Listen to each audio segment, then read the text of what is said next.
Halo semua kesayangan Tuhan, selamat berjumpa kembali.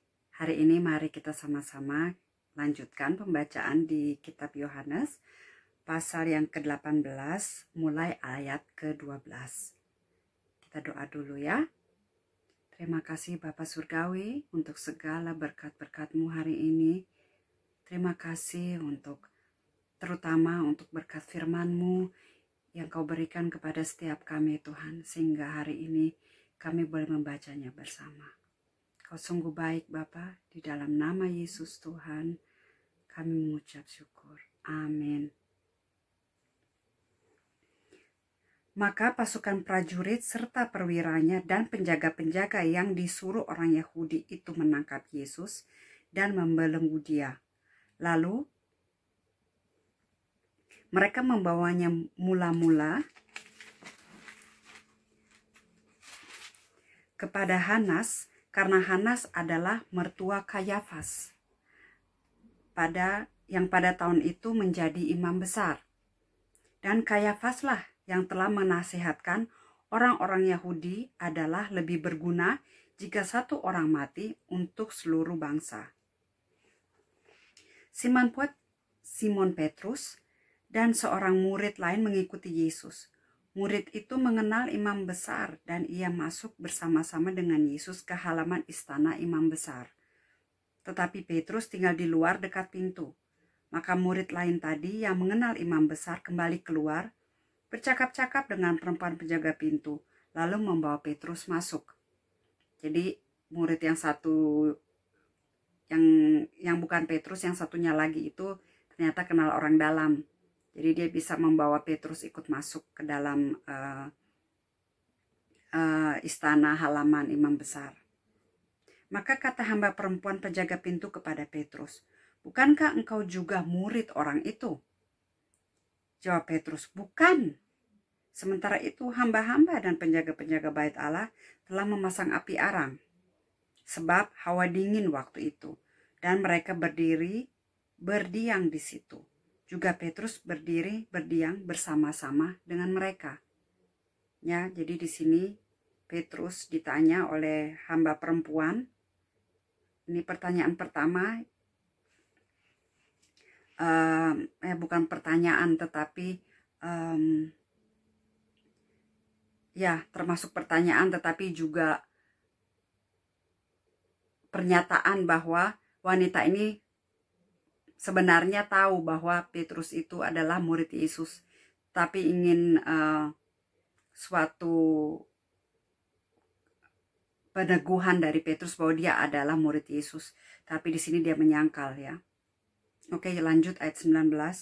Maka mulailah imam besar menanyai Yesus tentang murid-muridnya dan tentang ajarannya. Jawab Yesus kepadanya, "Aku berbicara terus terang kepada dunia. Aku selalu mengajar di rumah-rumah ibadat dan di bait Allah, tempat semua orang Yahudi berkumpul. Aku tidak pernah berbicara sembunyi-sembunyi. Mengapakah engkau menanyai aku? Tanyailah mereka yang telah mendengar apa yang kukatakan kepada mereka. Sungguh, mereka tahu apa yang telah kukatakan." Ketika ia mengatakan hal itu, seorang penjaga yang berdiri di situ menampar mukanya sambil berkata, "Begitukah jawabmu kepada imam besar?"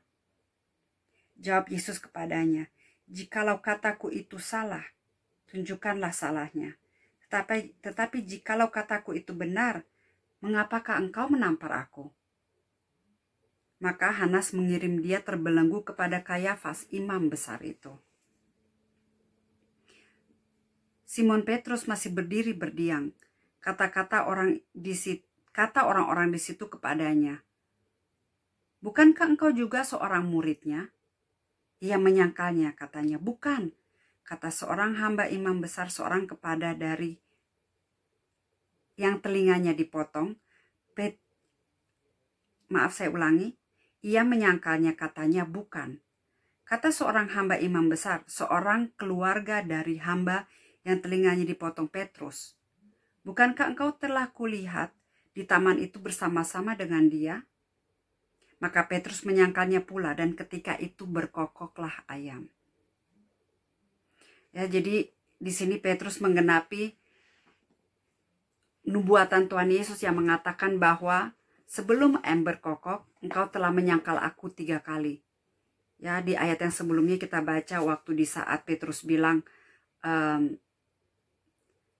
hal itu tidak mungkin terjadi, ya, waktu di saat Tuhan Yesus bilang dia akan ditangkap dan akan diserahkan kepada orang-orang Yahudi untuk disiksa dan disalibkan.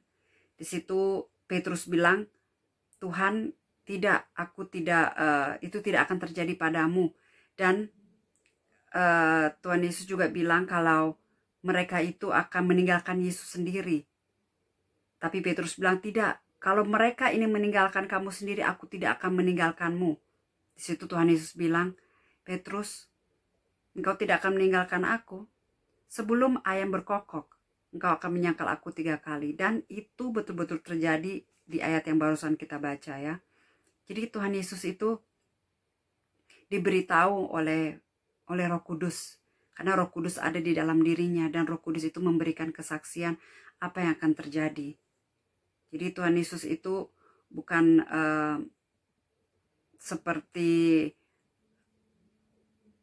seorang dukun yang tahu segala sesuatu, bukan. Tetapi dia mengetahui itu karena ada Roh Kudus Allah di dalam dirinya. Dan Roh Kudus itulah yang membukakan hal-hal yang akan terjadi di masa depan kepada Yesus.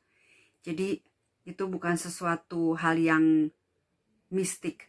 Tapi memang buat kita yang tidak biasa dengan hal yang demikian, buat kita itu sesuatu yang mistik. Tetapi sebenarnya Roh Kudus itu ada di setiap orang yang hidupnya dipenuhi Roh Kudus. Roh Kudus itu akan berbicara, dia akan membukakan hal-hal di masa yang akan datang, yang akan terjadi dalam diri kita atau dalam kehidupan orang lain, untuk memperingati supaya orang itu jangan melangkah ke arah jalan yang ke sana, karena itu bisa membawa kamu kepada celaka, atau memberi peringatan kepada kita supaya kita berjaga-jaga, kita waspada. Ya, jadi Tuhan Yesus udah tahu tentang penyangkalan Petrus ini, tetapi itu tidak membuat Tuhan Yesus membenci Petrus atau menolak Petrus. Ya, jadi Tuhan Yesus tetap mengasihi Petrus. Jadi Tuhan Yesus itu tidak seperti manusia yang istilahnya, kalau kamu menyangkal aku tidak lagi mengenal kamu. Bukan, tetapi Tuhan Yesus itu tetap mengasihi Petrus. Jadi kasihnya itu kasih yang murni, yang tidak bisa diubahkan dengan apapun.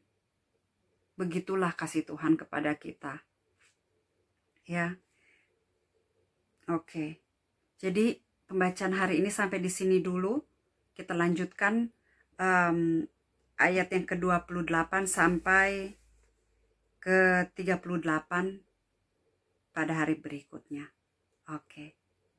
Semoga pembacaan hari ini bisa jadi berkat buat kamu. Dan kalau kamu merasa kurang, ya bisa direnungkan kembali tentang firman yang kita baca bersama hari ini. Oke. Tuhan berkati. Dadah.